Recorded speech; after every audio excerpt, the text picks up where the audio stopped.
Who is making the soup? This question is important because it concerns who is caring for the child and how the child is being cared for. To parents with children that act out in destructive or harmful ways, soup can be a helpful way to understand what goes into caring for a child by supporting, stabilizing, and strengthening him or her and his or her environment.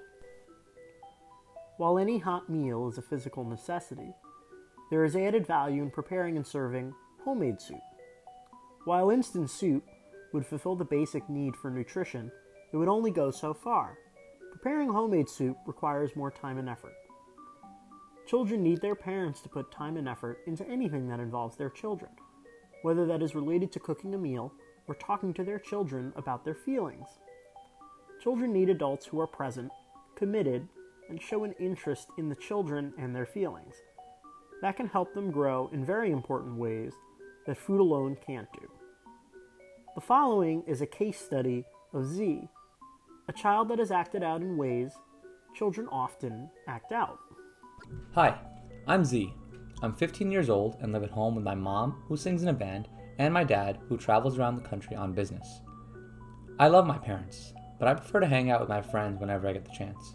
I mean, my dad's not home much anyways, and whenever my mom is around, her mind always seems elsewhere. My friends, on the other hand, get me, and their parents always cook food for me. My parents usually talk to me about my schoolwork and my grades, but we don't talk about many other things. They don't know who my friends are and how the things I struggle with socially and academically make me feel nervous and irritated all the time. When my parents found out that my friends and I were smoking weed at school, they were very upset with me. But in a weird way, I was actually relieved because it felt like the first time they were actually worried about what was going on with me and spent so much energy and time. Although I don't mean to do any harm, in the past there have been moments where I lashed out at my parents. I often felt like that was the only way to get my parents to even know that I exist. All I want is for both my mom and my dad to be there for me, to ask me questions about my day, help with my homework, and to play board games as a family. Isn't that what parents are supposed to do? I mean, that's what my friends' wise parents do.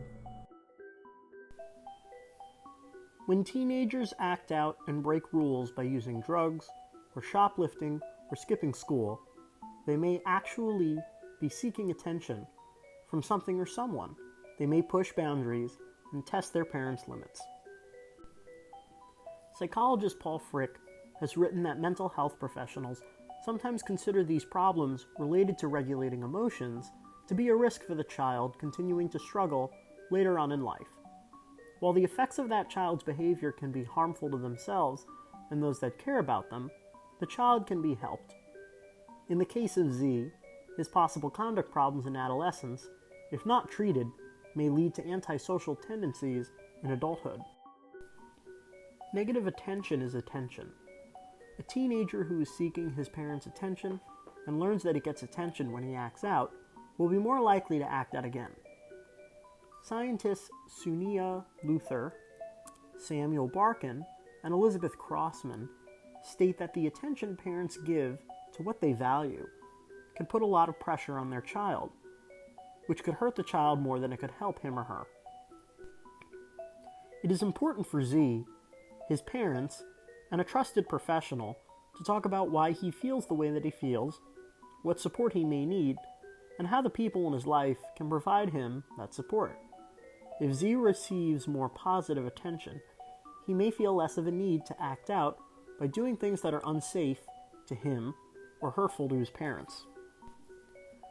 Dialectical behavior therapy, or DBT, could help Z address his difficulties related to boundaries, his distress, and his interpersonal choices by teaching him skills that could help him regulate his emotions, tolerate distress, and practice mindfulness.